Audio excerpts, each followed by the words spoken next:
सस्ने जय महाराष्ट्र. देश पातळीवर आज एकच विषय चर्चेला जातोय, तो म्हणजे नीट आणि नीट. आता हे नीट म्हणजे काय, नीटमध्ये घोटाळा कसा झाला आणि नीटवरती मेहरबान सुप्रीम कोर्टाने काय निर्णय दिला आहे त्याचा धावता आढावा आज आपण घेणार आहोत. पूर्वी राज्यामध्ये आणि देश पातळीवर मेडिकलसाठी एंट्रन्स एक्झाम व्हायच्या, परंतु 2016मध्ये इंडियन मेडिकल काउन्सिलने एक कायदा बनवला आणि नीट परीक्षा ही सेंट्रलाइज केली आणि सक्तीचीही केली. नीट परीक्षा NTA म्हणजे नॅशनल टेस्टिंग एजन्सीतर्फे राबवण्यात येते.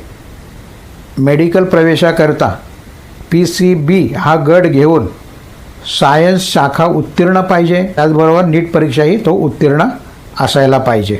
नीट परीक्षा उत्तीर्ण झाल्यानंतर MBBS, BAMS, BHMS, BUM किंवा समकक्ष कोर्स असतील त्याच्यात तुम्ही प्रवेश घेऊ शकता. परीक्षेमध्ये 4 पेपर असतात: फिजिक्स, केमिस्ट्री, बॉटनी, झुओलॉजी.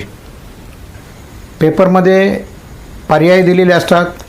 योग्य पर्याय निवडला तर त्याला गुण दिले जातात आणि अयोग्य पर्याय जर निवडला तर त्याचे मार्क मायनस केले जातात.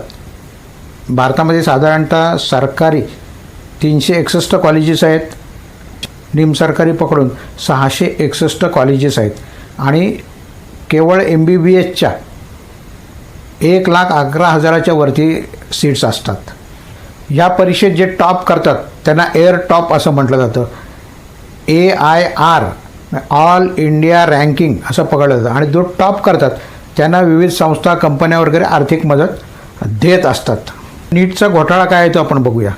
की नीटचा एक पेपर फुटलेला आहे आणि हे ज्या वेळेला विद्यार्थ्यांच्या लक्षात आलं त्यावेळेला जवळजवळ 25,000पेक्षा अधिक जणांनी ही तक्रार नोंदवलेली आहे.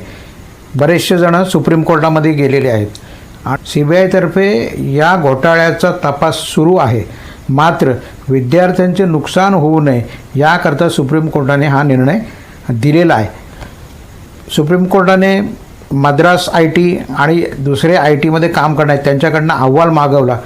त्यांच्या असं लक्षात आलं की साधारणतः 155 जणांनी याचा लाभ घेतलेला आहे. त्यामधले बिहार पटनामधले 30 आहेत, तर झारखंड हजारीबागमधले 125 जण आहेत. असे एकूण 155 जणांचा निकाल रद्द करण्याच्या सूचना केलेल्या आहेत. CBIचा तपास सुरूच राहील. पुढे जर याच्यामध्ये कोणी बेनिफिशियर सापडला तर त्याचाही निकाल रद्द करण्यामध्ये येईल. 4 पैकी एका पेपरमध्ये एक प्रश्न त्याला 2 पर्याय बरोबर दिले गेले होते, त्यातला एकच बरोबर ठरवून ज्यांना असे गुण दिले गेलेले आहेत ते रद्द करण्याचा निर्णय घेतला. मग एअर टॉपमध्ये जे 67 विद्यार्थी होते त्याच्यातले 44 घसरले गेले आणि आता फक्त 23 टॉपर राहिलेले आहेत. थोडक्यात सुप्रीम कोर्टाचा निकाल खऱ्या अर्थाने योग्य तेव्हा समजला जाईल ज्या घोटाळा करणाऱ्यांना कायद्याचा बडगा दाखवून नीट केलं जाईल. तूर्त थांबतो. जय हिंद, जय महाराष्ट्र.